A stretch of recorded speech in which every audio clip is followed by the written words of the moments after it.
try the iPad. That's what preschoolers in Napa were saying this summer.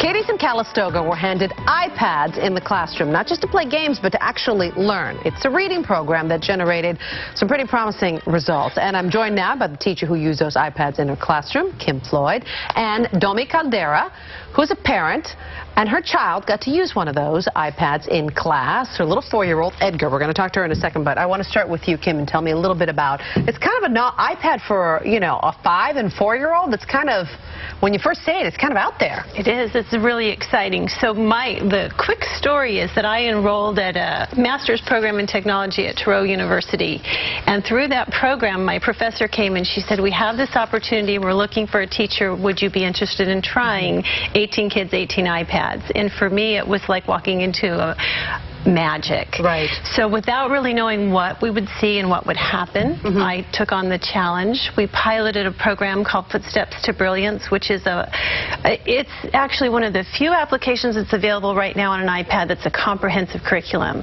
So not only were children reading books, they were tested on their comprehension, and there was what we call word work, which had beginning letters and sounds. So so each child was working on letters and sounds on their iPad individually. Absolutely. And why does that make a difference than this traditional way that a teacher teaches?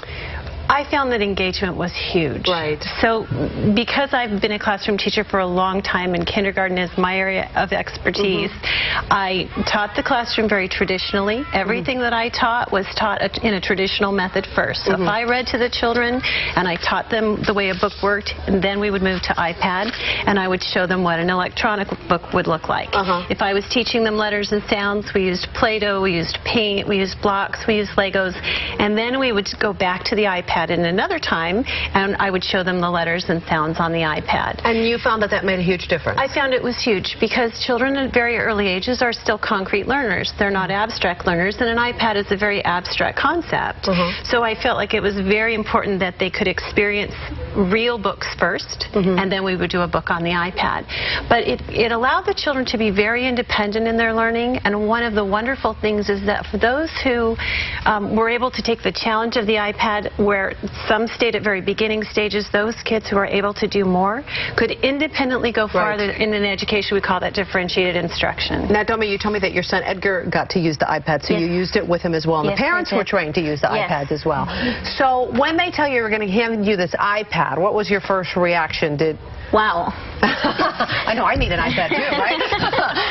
Yes, I was very excited because Edgar did not get to go to preschool, and from the Family Center in Calistoga, I was taking him to a kids activity program there, and they told me, you know, we're going to do this, and we want to bring him in there and this and that. So, and I said, we're going to work with iPads, and I'm like, really? Right. And he was very excited when I told him, very eager to learn with the iPads. And when you saw him interact with the iPod, what is it that you noticed about the way your child learned? I think it just like motivates them more because, you know, it's the new technology. It motivates them. They want to see what's in there. They want to explore the new program. They just want to see. Instead of like giving them a pencil and paper, you put an iPad in front of them like, okay, let's see what this does. You know, they want to explore with it. And I know Domi touched about this. Edgar didn't go to preschool, but a lot of children, we see the numbers when it comes to children that are actually going to preschool, and especially in Latino and African American communities, those numbers of children not going to preschool are very high. Is this one of the things that you think that could be used to kind of bridge that gap? So that was one of the goals of the program in Calistoga.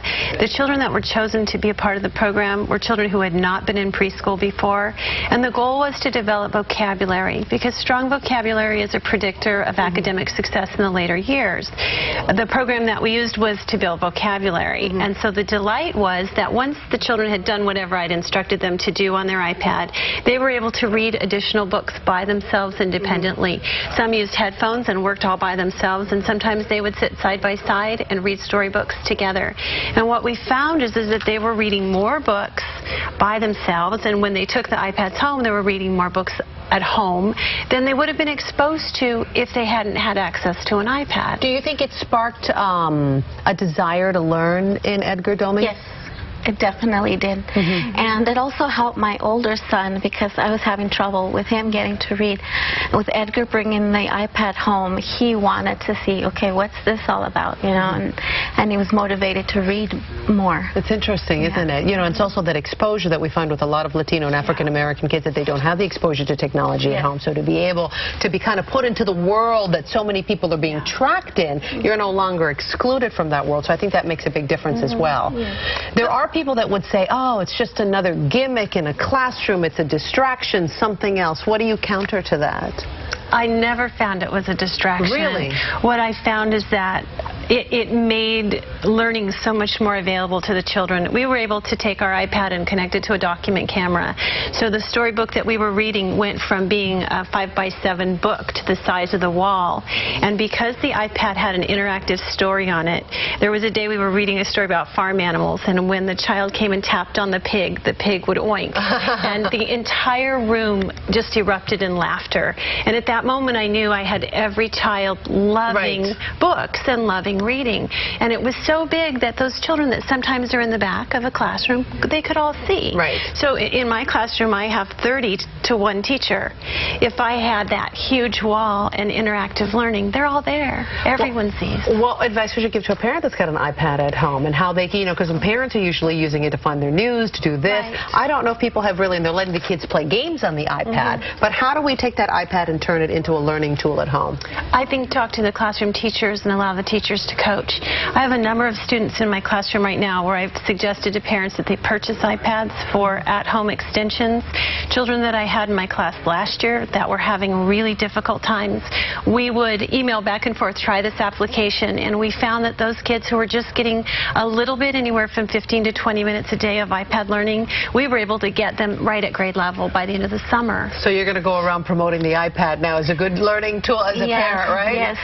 In fact, you know, the parents that were involved, we also had to take a class and learn how to control the iPad at home and learn the applications that were there so we could actually help our kids at home. So it was really a learning experience for everybody. Thank you so much for being here and sharing your story with us. I think that makes a lot of difference to a lot of folks.